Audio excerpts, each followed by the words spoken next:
Si nosotros pensamos cómo es que se va dando la relación de la educación con la industria, siempre van muy de la mano. De hecho, primero se van dando los cambios tecnológicos en la historia y posteriormente llega la educación para poder hacer frente a lo que comienza a demandar el mundo laboral de nosotros.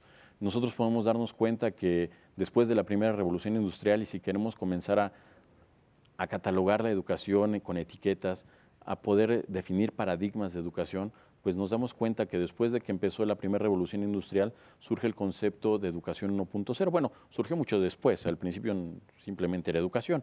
Se comienzan a dar las universidades, se comienzan a dar las escuelas profesionales en el mundo, y para cuando tenemos nosotros la segunda revolución industrial, por ahí de 1970, comenzamos con lo que es la educación 2.0.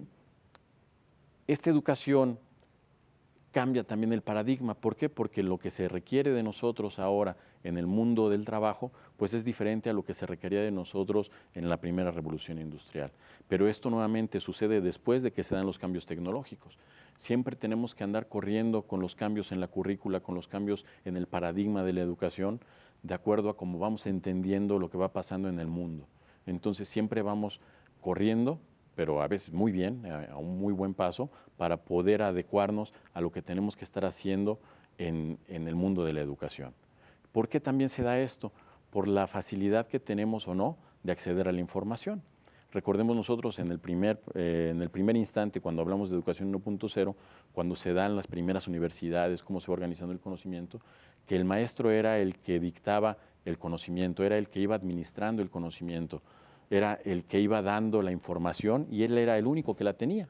De manera tal que si el profesor no quería compartir algo del conocimiento porque no le apetecía compartirlo o porque no tenía el conocimiento, simplemente ese conocimiento no se transfería al estudiante. Cuando hablamos ya de la educación 2.0, que es cuando comienza a darse también los primeros ambientes de aprendizaje distintos al aula, comenzamos a hablar de la educación a distancia en sus primeras versiones, cuando empieza el Open University en Inglaterra, que se empiezan a dar los cursos o las carreras a distancia a través del correo normal, es que se empieza a investigar, se empieza a avanzar hacia otros ambientes de aprendizaje que permiten que no solamente el aprendizaje se dé en un aula con un maestro, sino que se empieza a dar en otro tipo de espacios. Y después tenemos que cuando empieza a avanzar las telecomunicaciones, pues comenzamos a tener otro tipo de experiencias, por ejemplo, las clases que ahora se transmiten por televisión o por radio y que permiten que los alumnos puedan aprender en sus casas en un principio. Y después tenemos el avance con el Internet, que comienzan a explorarse otro tipo de ambientes y comienzan a articularse diferentes experiencias. Y hoy en día que estamos hiperconectados ya en la cuarta revolución industrial, en donde el Internet de las cosas es una de las cosas que marca esta cuarta revolución, pues nos damos cuenta que también tenemos posibilidad de poder colaborar o de poder articular diferentes cosas para que las personas tengan acceso a la información. Entonces, regresando a la pregunta, ¿por qué educación 4.0? Bueno, es simplemente una evolución, es tratar de tener una respuesta hacia lo que implica la industria 4.0 en el contexto de educación. Nos has hecho como un breve recuento histórico de cómo la industria se vincula con la educación, pero Emanuel, vemos que la educación va un paso atrás de la industria y finalmente la educación también alimenta a la industria, ¿no? Si no hay investigación, si no hay formación, no vamos teniendo desarrollo tecnológico e industrial.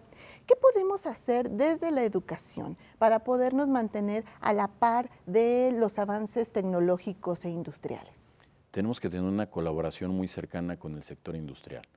Tenemos que trabajar muchísimo en fomentar la investigación desde los primeros ciclos de formación de las personas.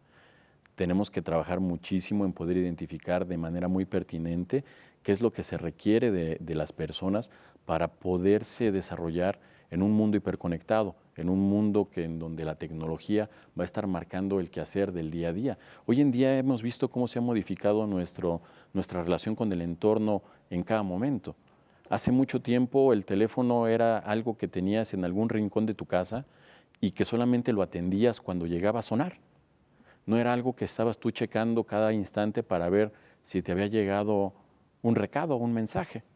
Hoy en día el teléfono, ese teléfono que está en el rincón de una casa, pues prácticamente es una memoria y algo que está en un museo. Hoy en día todo el mundo, o mucha gente, no todo el mundo, pero mucha gente tiene un dispositivo móvil que aparte de muchas otras cosas, sirve para hacer llamadas telefónicas. Entonces, la tecnología está marcando muchísimo cómo hacemos las cosas día con día y cómo nos relacionamos con el ambiente.